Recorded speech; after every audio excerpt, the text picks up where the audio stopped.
주안의 만나 3월 10일 수요일 묵상을 함께 나오도록 하겠습니다. 오늘 말씀은 시편 60편 말씀으로요. 절망의 순간에도 힘되시는 하나님이라고 하는 제목으로 함께 묵상을 나오도록 하겠습니다. 하나님이 함께 하신다라고 하는 이 사실은 항상 우리들에게 큰 힘이 됩니다. 사람이 마음이 약해지는 순간들이 있습니다. 정말 그게 한순간에 그렇게 되죠. 아무것도 아닌 것에 마음이 약해집니다. 우리 아이들에게 읽어주는 인성에 대한 동화책이 있는데요. 두려움이 올 때 어떻게 용기를 되찾는가에 대한 내용의 책을 읽어준 적이 있습니다. 바다를 무서워하는 공룡이 있는데 그 공룡이 처음에는 무서워하다가 자기가 용기 있게 행동했던 과거의 행동들을 기억하고 용기를 낸다라고 하는 내용이 있어요. 그렇습니다. 우리가 살면서 내가 가지고 있는 능력과 재능을 객관적으로 판단할 수 있다는 것은 아주 중요합니다.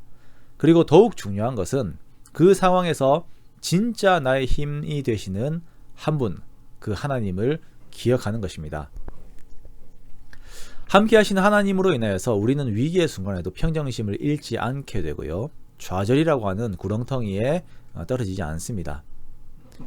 사람을 만날 때에, 또한 어려운 상황들이 올 때에 그 자리에서 잠깐이라도 하나님의 도우심을 구하는 성도의 기도하는 모습처럼 아름다운 것이 없죠.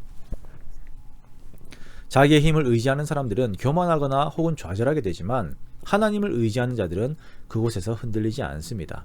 오늘 다윗의 모습이 그러합니다. 다윗은 현재 전쟁 중에 있어요. 암몬과 그 아람 연합군과의 전쟁 중에 큰 위기가 닥치는데요. 소바왕 하닷에셀과의 전쟁에서 다윗이 크게 승리를 거두는데 여기에서 다메섹의 그 아람 사람들이 그 하닷에셀을 돕기 위해서 지원군을 만들어서 옵니다. 북쪽의 연합군과 전쟁을 하고 있는 중에 에돔 군대가 이스라엘 남쪽을 치고 들어오는 상황이 된 거예요. 어려운 상황이죠. 우리의 삶에서 이런 순간들이 있습니다. 누군가와의 힘든 상황을 잘 마무리하려고 온 힘을 다 썼는데 또 다른 문제가 톡 튀어나올 때가 있습니다. 직장에서도 그렇죠. 일을 잘 마무리했다라고 생각을 했는데 예기치 못한 일이 튀어나올 때가 있습니다. 이제는 좀 쉬어야지라고 생각할 정도로 열심히 일했는데 다른 일들이 튀어나올 때가 있어요. 이때 가장 먼저 부담을 느끼는 부분이 바로 마음입니다. 그리고 마음이 무너지면 몸도 함께 무너지죠. 이것이 전쟁과 같은 위급하고 중요한 상황이라면 그 심각성은 더합니다. 북쪽과 남쪽에서 적들이 치고 올라오는, 내려오기도 하고 올라오기도 하는 그 위급한 상황에서 다윗은 하나님께 구합니다. 그 구함의 내용을 보면 먼저는 자신의 삶을 주관하시는 분이 하나님이심을 철저하게 고백하고 있습니다.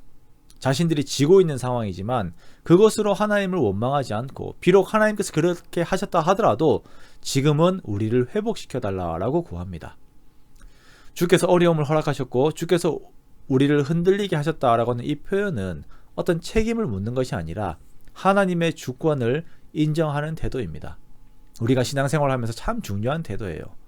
하나님과 나의 위치를 정확하게 하는 것. 하나님은 창조주시자 나의 주권자이시고 나는 인간이다. 우리는 항상 이 고백이 있어야 합니다.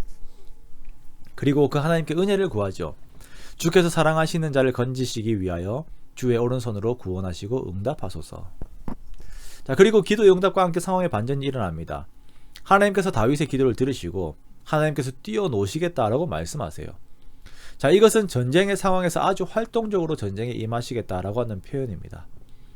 세겜을 나누며 숫곳 골짜기를 측량하리라. 자, 이 말씀은 야곱이 가나안에 와서 처음 정착했던 세겜 지역을, 어떤 상징적인 지역인데 거기를 이제 지금은 빼앗겼지만 다시 되찾을 것을 의미합니다. 길르앗과 므낫세가 나의 것이다 라고 하는 이 표현은 이 중심되는 두 지역을 하나님께서 지키시겠다라고 하는 의미이죠. 에브라임은 투구로 유다는 규로 이제 묘사가 됩니다. 둘 다 둥근 것인데 투구는 방어로, 규는 어떤 통치의 의미보다는 철퇴와 같은 둥근 무기의 의미로 공격을 이렇게 의미하는 것입니다. 즉 하나님께서는 에브라임과 유다를 무기 삼아 적들을 물리치시겠다라는 것이에요. 이 전쟁의 결과로 모압은 목욕통이 됩니다. 전쟁이 끝난 뒤에 씻는 물과 같은 존재가 되는 것이죠. 승리를 의미하는, 한편으로는 전리품과 같은 존재가 된다는 것입니다. 그리고 에돔에는 신발을 던지리라. 자, 에돔은 전쟁이 끝난 지역에서 이렇게 군화를 던지고 쉬게 되는 정복지가 된다라고 하는 의미입니다.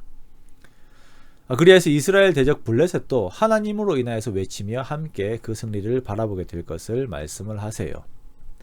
자, 그리고 이 기도는 실제적으로 요압과 그의 동생 아비새의 연합 공격으로 인하여서 에돔인 1만 2천 명을 죽이면서 승리를 맞이하게 됩니다. 그런 결과를 가지고 와요. 자, 결과적으로 보면은 승리라고 하는 이름으로 끝이 나지만 그 과정은 끊임없는 기도 가운데 영적인 싸움을 해야 하는 것입니다. 하나님께서는 우리들에게 이 승리를 주십니다. 그러나 그 과정 속에서는 우리의 끊임없는 기도를 받으시기 원하십니다. 그러므로 모든 상황 속에서 하나님을 의뢰하십시오. 조그마한 일이나 큰 일이나 모두 하나님을 의지하십시오. 그리고 이미 승리를 얻은 자로서의 평안을 누리십시오. 믿는 구석이 있어서 항상 당당하고 평온 가운데 있을 수 있는 사람이 바로 그리스도인들입니다. 사람의 구원은 헛됨이니다 라고 하는 11절의 말씀은 사람이 우리의 구원이 될 수 없을 뿐만 아니라 사람은 우리가 두려워해야 할 대상이 아님을 또한 의미하는 바입니다. 사람들과의 삶 속에서 함께 하시는 하나님을 함께 항상 바라보면서 그 힘을 잃지 않는 우리가 되기 원합니다. 오늘도 수많은 관계들 속에서 주어진 삶을 살아갈 것인데요. 이러한 삶들 속에서 여전히 우리와 함께 하시는 하나님 안에 힘을 잃지 않기 원합니다. 무섭고 두려우면 주님께 고하십시오. 그러면 주께서 우리의 영혼을 소생케 하실 것입니다. 그러한 주님의 손길을 누리는 저와 여러분 되시기를 주님의 이름으로 축원합니다.